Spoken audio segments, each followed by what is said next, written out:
Your life, dear Bishop, testament to perseverance, humility, pastoral love, and unwavering faith. A visionary born in the Diocese of Mangalore and became a priest for the Diocese of Lucknow and shepherded the Diocese of Ajmer for long 34 years. Your vision, your spiritual leadership, and your strong determination for the diocese cannot be forgotten. You brought newness in the diocese. As we celebrate you today, we thank God for the immense gift you are to our diocese and the Church. We pray that the Lord, in His mercy and love, may God bless you with good health, renewed strength, and many more years of joyful and fruitful service in His vineyard.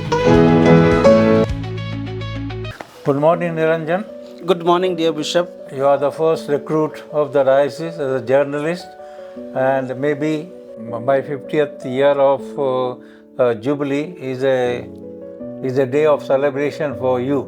Yes, Swamiji. Where and how shall we begin? Yes, Swamiji, first and foremost, I would like to wish you a very happy 90th feast of your patron Saint Ignatius of Loyola. Thank you. And we and entire diocese is very happy to celebrate this occasion because it is very, very remarkable, because 90th year itself is a miraculous year, and being active, despite of being at 90, being active is also telling us the story that there is a divine intervention, and from your part, personal unfolding from your side to this divine call, and therefore it is extraordinary for us and also very, very inspiring for us. And therefore on this occasion, Bishop, we would like to be enlightened and inspired by your achievements that you went through, and also it will be a kind of legacy left behind for we young clergy and also for the diocese. So further I would like to extend some few questions to share with you, and also would like to get enlightened by your answers. The very first thing I would like to ask you, Bishop, when you were appointed as a Bishop of the Diocese of Ajmer in the year 1978, what was your initial vision for the Ajmer Diocese, and how did it evolve over the year? So what would you like to say about it? If you really ask me, I was a principal of St. Francis College at that time. Before that, I was 9 years as a cathedral parish priest of Lucknow. During these years, when I was in the cathedral, I was very close to the bishop. I was a counselor, and I was the first priest of the diocese.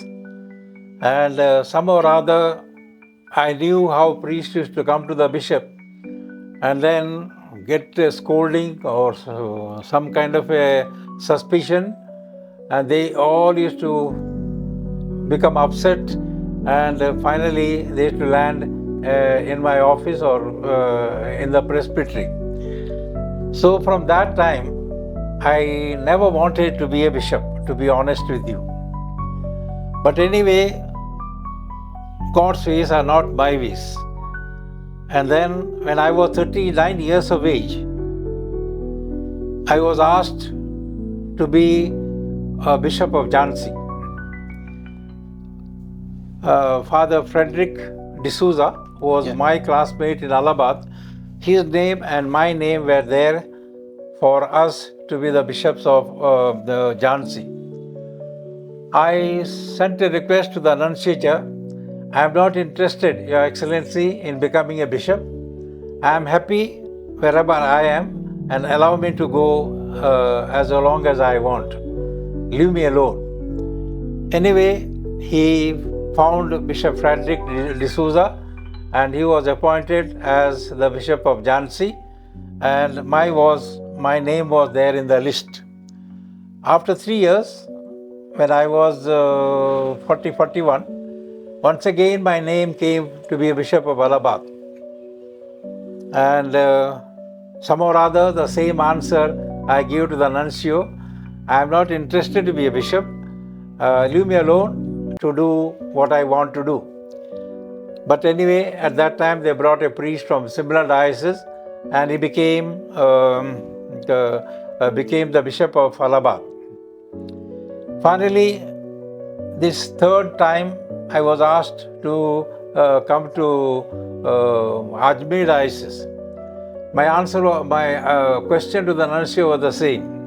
You know, Your Excellency, I don't want to be a bishop. I am happy to continue to working among the people, and especially I like to be a parish priest and also a principal of a school, or whatever the service the diocese demands. Anyway, he would not agree. He wanted me to come to Delhi. You know, pontifical secrets. Yeah. You can't open your mouth, you can't consult anybody, you can't say anything. So I had to wait for a holiday to come from the college to Delhi. And early in the morning I got up, I caught a train, I went to Delhi. By 10 o'clock I reached Nunciature. He simply brought a telegram from the Holy Father and threw at my face. He said, Ignatius, it is not I who is trying to make you a bishop, but it is the intention of the Holy Father. Here is the telegram that your name has been chosen to be the Bishop of Ajmer. I told him, Nuncio, Your Excellency, if you do not know the priest of the UP diocese, I know each and every one of them. I'll give you some names, you appoint one of those. He said, I am not interested. You either say yes or you say no. I write on this book and I will forward it to Rome. Then I said, if that is the case, you give me a pen, I put my signature.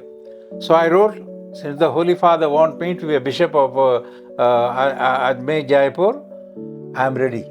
I accept this and thank the Holy Father for his trust placed on me and also the people of Rajasthan. And I told him, let me go back now to the college where I came from. The nuncio would not agree. He said, you stay here for lunch, you stay here for dinner. Your Excellency, I am not interested in any one of these things. I said, your work is done, the job is accepted, now let me go. That was exactly on November 22nd, the feast of Sister Cecilia. I was caught up with these so-called Episcopate. I had absolutely no idea what Rajasthan was. This is the only station that I avoided. I had to take the boys and take them to Shillong, Kashmir and here and there. But I never stepped into Rajasthan and neither I knew anybody except 4 or 5 priests who are my classmates in Allahabad. Anyway, I said, Jesus, if you want, I want to be your servant of the gospel. Send me wherever you want, and I will do what I can. I go as a laborer, not so much as a bishop. That was what was in my mind. Now, in between, on the 29th of December, it was announced, and I took a car and went away, far away from Lucknow. I did not want to be present there when all these bells were ringing and this and that. So I was in the missions. So I came back after some time. Then, of course, as usual, this was the choice made by the Holy Father, made known to me to the nunciature. But I was not ready. But since the church wanted my services, I was ready to give. And I remained calm and quiet. I was not disturbed at all. Now, your second question is, what were we planned for Ajmer? To be honest with you, I just came here to be a laborer of the gospel. And I wanted to be a servant of the gospel and nothing more than that.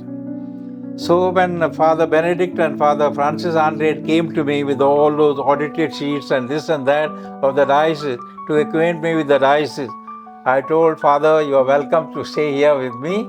I am not interested in it. The Lord wants me to go and I will come. The rest you make all these arrangements. So from that day, I specially prayed for the success of this job that I was about to take, and I realized that I would go to Ajmer diocese. visit the diocese, visit all the priests and the sisters, and come to know the people of God. So I'll take 1 or 2 years, I'll go, I'll learn, I'll discern, and whatever I could execute, I will do that after 2 years. So if you ask me what were your plans, I had absolutely no plans. My only plan is the Lord has sent me and I have come here. And when I come here, I go and visit all people, find the situation, what is to be done, how do we go about, and so on and so forth. Now, with that intention, I reached here on 4th January, and when I reached here, naturally, Ajmer Junction has got 2 gates. All were standing in the main gate, waiting for the new bishop to come. But I came from the side gate. I reached the cathedral much before then people met me. Okay. Anyway, the first thing I did, I imitated what Pope John Paul used to do. I knelt down at the gate, I kissed the soil, and I went and I addressed the people. And that's why I entered into the Ajmer diocese. There was no vehicle there. One old car Bishop De Mello had. Fortunately, I have brought my own scooter. So with that scooter, I visited some of these mission stations, namely Ladpura, Gagwana, Kanakhedi, on my own. And all the sisters were asking, "You are a new priest? What is your name?" I said, "My name is Ignatius," I said. "Are you new, Father, here?" He said, "I'm new. I'm the driver of the diocese," I said. Now, what they meant by that, I do not know myself. But my purpose was, within at least 20 days, I wanted to learn the name of the priest before I was consecrated. I wanted to know at least 50 to 100 sisters, so that I could at least call them by name on the day of my ordination. Now, with that purpose, with that aim, I came into Ajmer diocese. Well done, Bishop. And listening to you, we are very sure before Pope wanted you to be the shepherd of one of the dioceses, I think it is God Himself, Lord Jesus, the Good Shepherd, wanted you to be the shepherd, and therefore not once, twice, thrice the call came for different dioceses. Of course, you on your own humility have rejected, but again, I think in different way God has used you for Allahabad as not as a bishop, at least as an administrator for some months. Yeah, And you are right. of course, the quality of your learning the name of the priest and religious is still quite inspiring and surprising so many of us, because they say still bishop know us by name, and not only priest, you know your priest by their name, but also know their relatives, their brothers and sisters and all siblings also, you know them by name even now.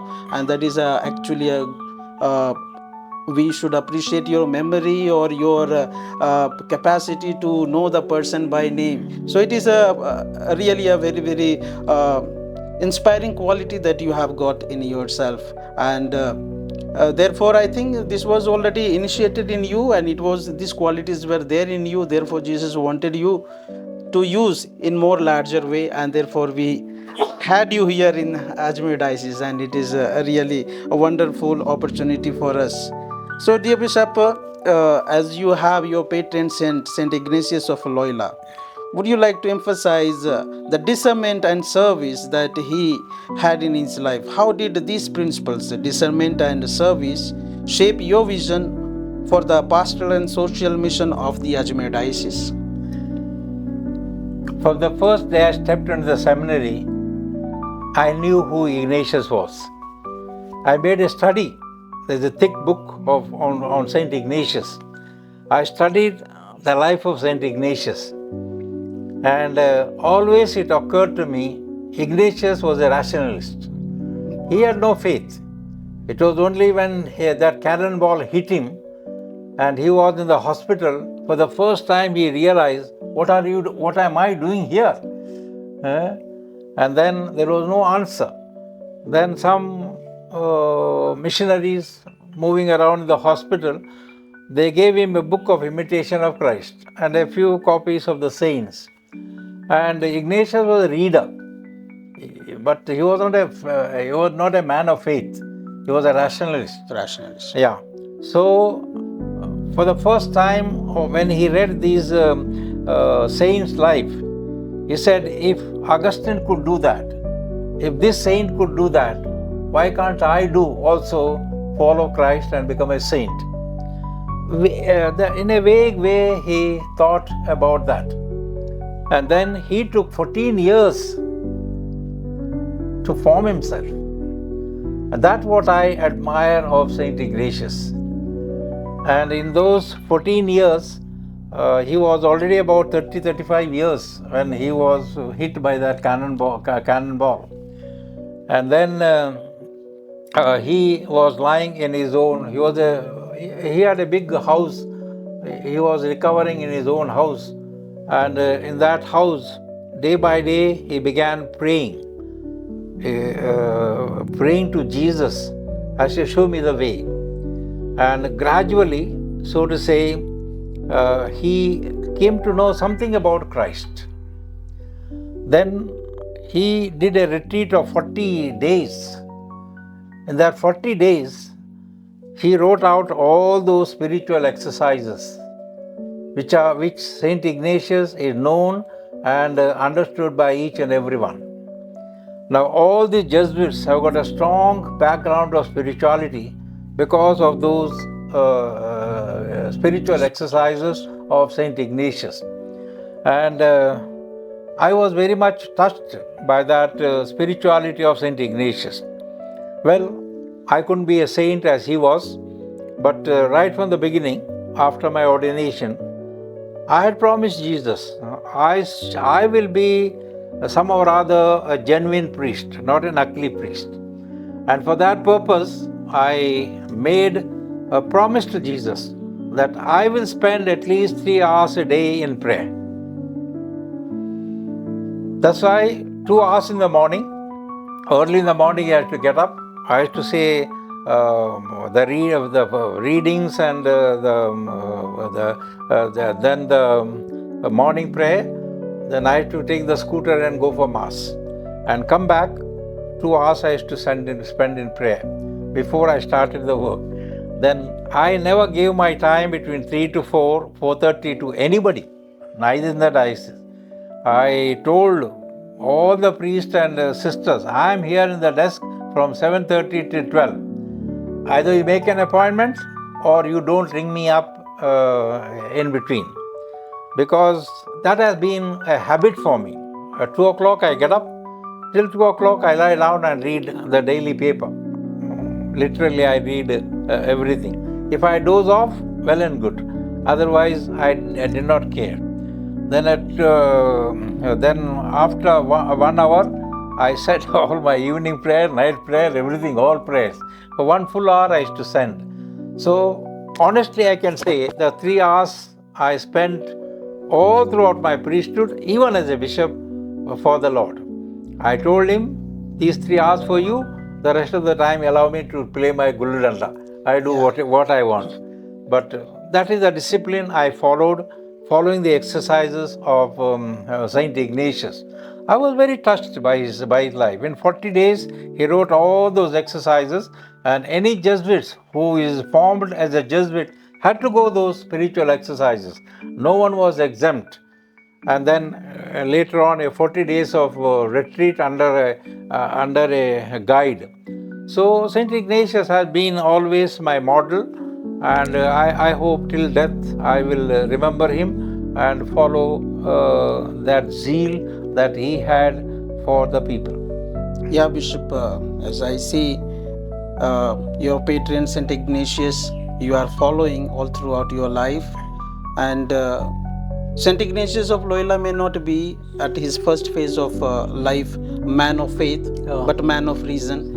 But you are man of faith from the very beginning, and strict disciplines and principles that you have all throughout your life kept up, that has kept you still energetic at the age of 90 also. Since faith was your only weapon with which you have conquered your any responsibility given to your care. So I have another question to ask you, Bishop. Can you share some of the key achievements during your tenure that you believe have left a lasting impact on the diocese, particularly in an area like education, social work, or evangelization at large? Niranjan, I told you, I have not come here anything to achieve. Right from the beginning, I have come here to work. Work as a servant of the gospel. I had absolutely no ambition. I had no absolutely great dreams. So that way, my first asset as I came to this diocese is the authenticity and the dedication of our senior priest, whose feet even today I'll kiss and bless them. They had no earthly ambition. They have inherited the spirit of that Capuchin fathers who did so much work in Bangladesh and in other places. So that way I was lucky because that was the asset that I had. And as I said, I have not come here to achieve. I have come here to work. And whatever work I have undertaken, it has been a successful story. The first thing I started in 1981 is that interfaith group with the help of the Father Lessa. I wanted somebody to go to the non-Christian field of work. Thank God it was still flourishing. The other day I also told you, it's one of the important apostolate of the church to be with the people at large, like media people. They meet everybody. We are familiar with the Catholics, we know a few people, but what is important is for us to be friendly with them. I don't say baptize them. That is that work let us leave to the Holy Spirit. But meeting people, be with them. The church today hardly know anyone else. St. Anselm they know, St. Paul they know. You ask Archdiocese Society, hardly anybody knows. You ask who is the bishop, hardly anybody knows. Kaun hai? Even a bishop, they hisap, they say. They can't even say properly a bishop. This is the state of our life. So that is the one apostolate I started in 81. The second my way of infiltrating is this social service with now Jerish is in charge. Those days I put Father Cyril Pereira and initially, and he started the social work. The social work, they are in touch with at least more than 5,000 people in the villages. And so many works and schemes they have. This is one of the way the church penetrates into the poverty of the church and also to the village people that are around. And that is the social work. Then secondly, to ground our own people, I started Pastoral Center, which he is in charge, to transform them. You see, we cannot go on with this 18th century philosophy and theology. Day by day, theology changes. Day by day, sacramental knowledge changes. Day by day, everything changes. And half of us are not acquainted at all with this kind of a thing. You go to any parish, still the same old prayer book is used, and nobody explains what confirmation is, but they just say, Bishop will come, he will give some instruction, and he will give a tappat, and he will go. And people used to look at me when this bishop is going to slap me. That was the confirmation catechism we taught. All these things are to be renewed. And that's why we opened Pastoral Center. And then the fourth ministry that we did is this PUCL, in which Carol is a member of that. It was a group that we formed here for the human right, to stand for human right. So wherever there is some quarrel and this and that, this PUCL group goes and studied. There are a number of people who are educated and learned.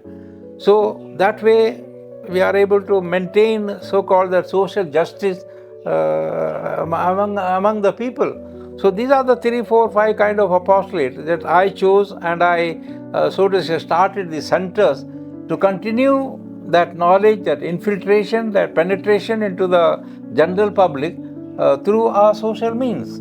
And that was my purpose, to some or other to get into the knowledge and ideology of the people. Yes, Bishop, it is very captivating to hear the initiatives that you had taken.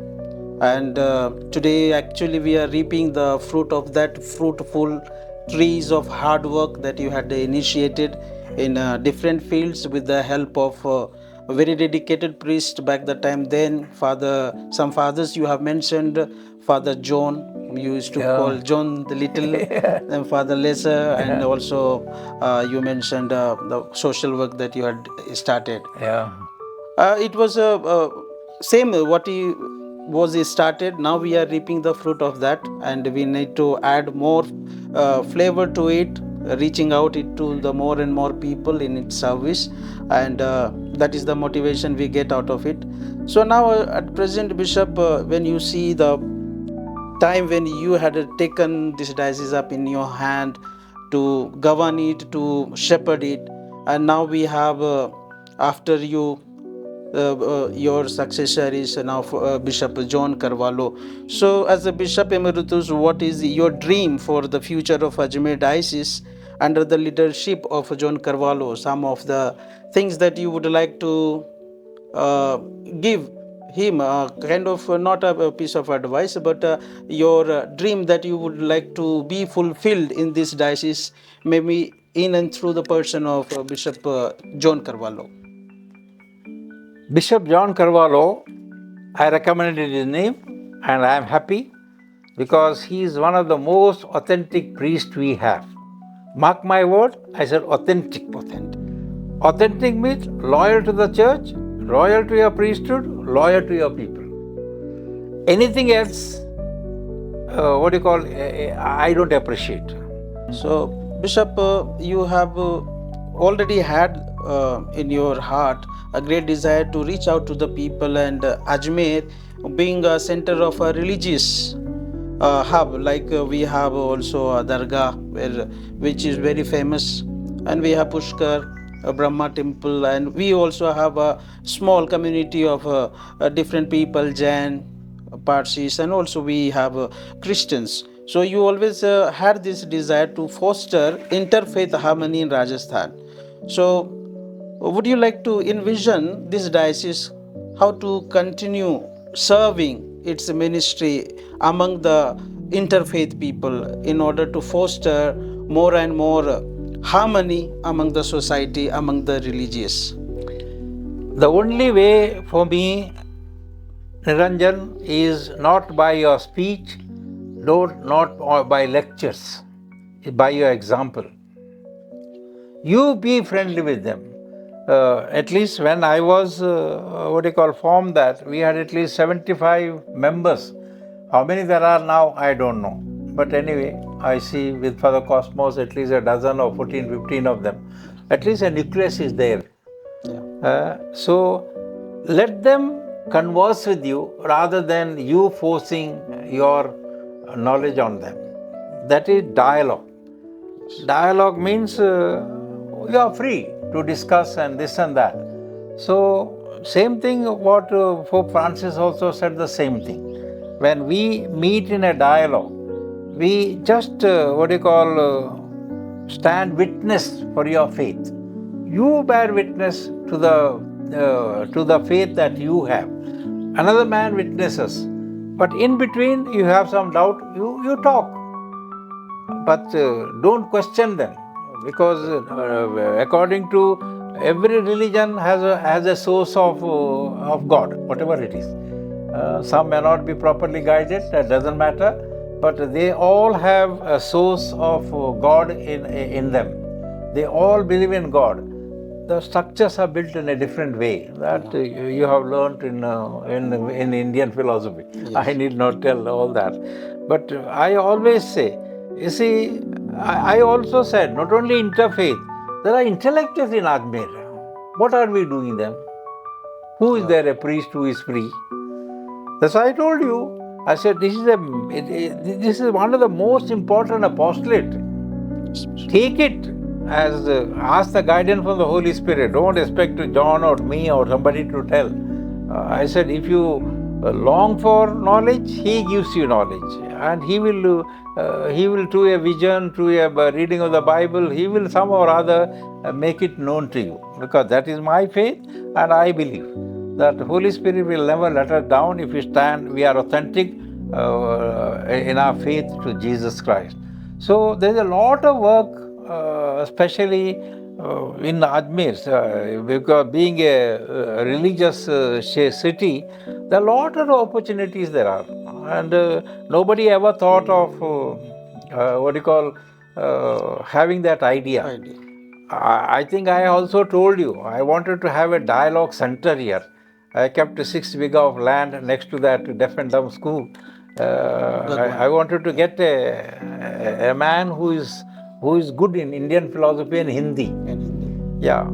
Indian philosophy I knew, but he was a priest from Gujarat. He did not know Hindi. He only knew the Gujarati. So he would not have been good here in our atmosphere. If I get any priest tomorrow, I would start a proper dialogue center, not as a small subject only you meet in the temples, but there's a lot of things you can do.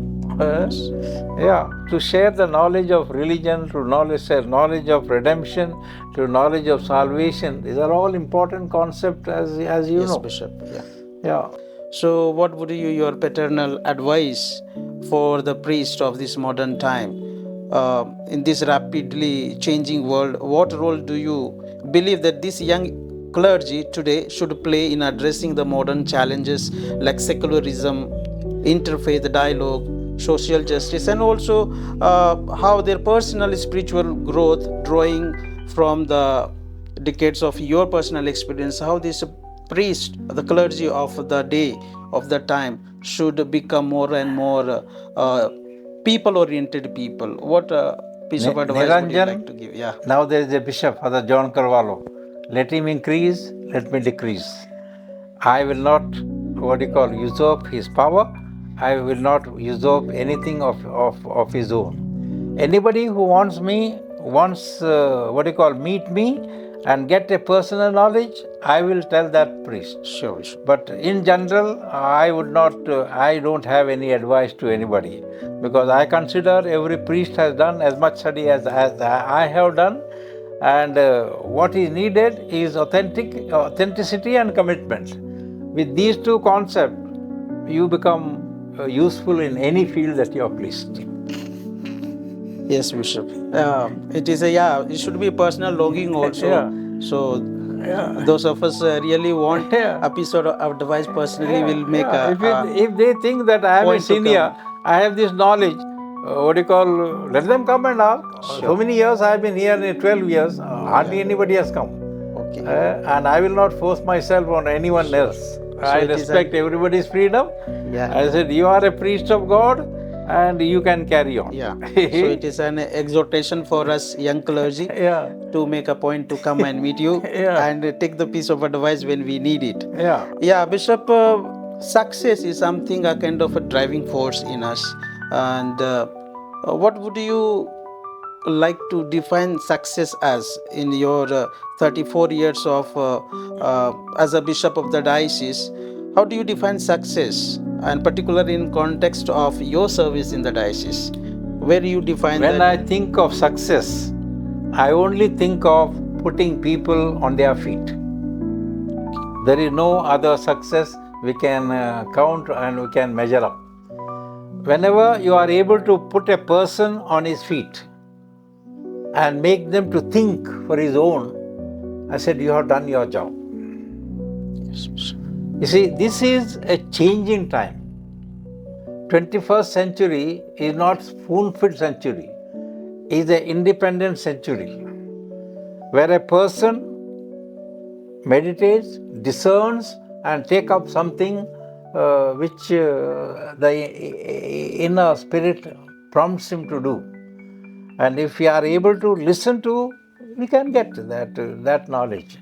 So for me, the only way I consider success in my ministry, if I have been able to put people on their feet. I think it is a very unique definition I have heard Yeah. of success, Yeah. putting on people on their own feet, Yeah. and Yeah. that is what I think success actually mean. Yeah. Because today we are living in a information See, overload when I world. came to the diocese in Niranjan, I had these 2-3 clear ideas. First and foremost, I came and I saw Rajasthan. 1.5 years I only visited. And after that visitation, I found 1/4 of Rajasthan was empty. There was nothing in the western belt, from Jaisalmer till Ganganagar, except Bikaner school. And Bikaner school and that little community, they are not many, 40, 45, 50 Catholics, maybe now a little more. All that area was empty. After Jaipur, how many districts there are? There's hardly anything at all. You take the west, you take eastern Rajasthan. From Dausa till Agrar, there was nothing. It's all empty. So all these areas were there, and wherever I went, this was the demand from people. Bishop, give us a priest, give us a church, and give us a school. Now, there were people everywhere. About 30-40 Carolites were there everywhere. Barmer, Jaisalmer, everywhere. They were there. And this was the demand for them, the demand of them. Give us a priest, give us a church, give us an education institution. That's why for the first 15 years, I totally dedicated myself for that work.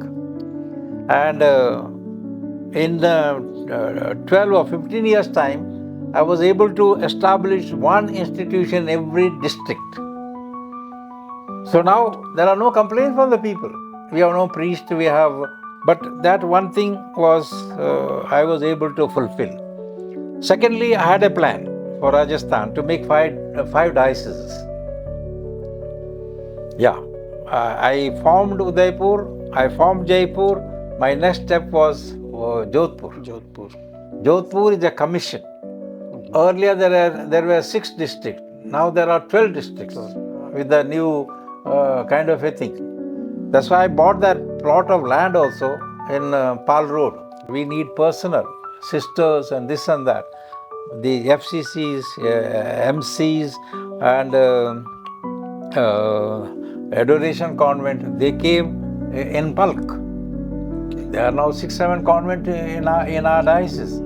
So that way I was able to fill that. Otherwise what? From Jaipur, the next station was Bandikvi and next station was nothing at all, or Delhi. So even a priest was lonely. They did not know how to go. I wanted to lessen that to 60 or 70 kilometers. That's why I opened all these stations, so that a priest, when he gets depressed or when he falls lonely, he can kick a motorbike, go for 6-7 days, stay in a companion place, enjoy a nice meal, refresh yourself, come back to the mission work.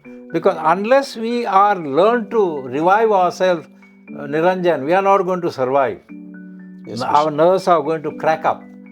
We need rest, we need meeting, we need all that.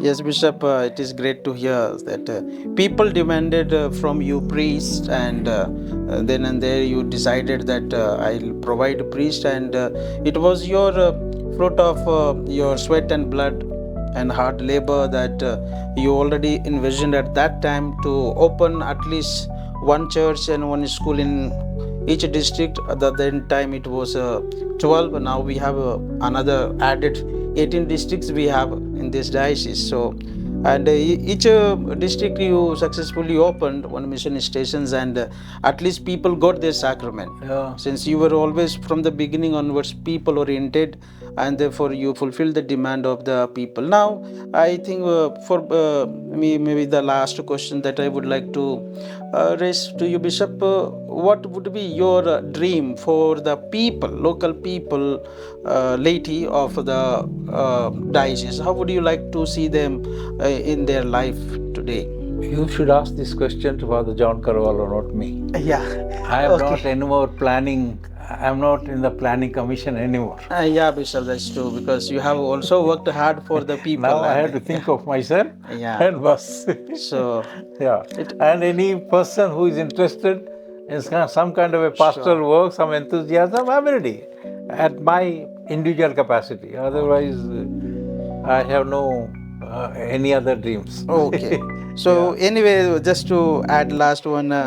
So how do you hope that people, priest and religious together with the laity should remember you? What kind of a legacy that we need to follow after you? What sort of dream would you like to have for including everybody, bishop, priest, religious and laity together, that we should be marching towards on that particular aim? What would you? My only answer is learn to put people on their feet.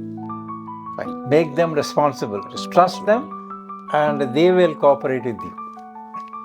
Thank you, Bishop. Thank you for your precious time, despite of Thank you. just getting up from the bed and you were sick, hospitalized for a week and above, and still you spared this time and shared your valuable thoughts, inspiring things with us, and surely it is going to help us.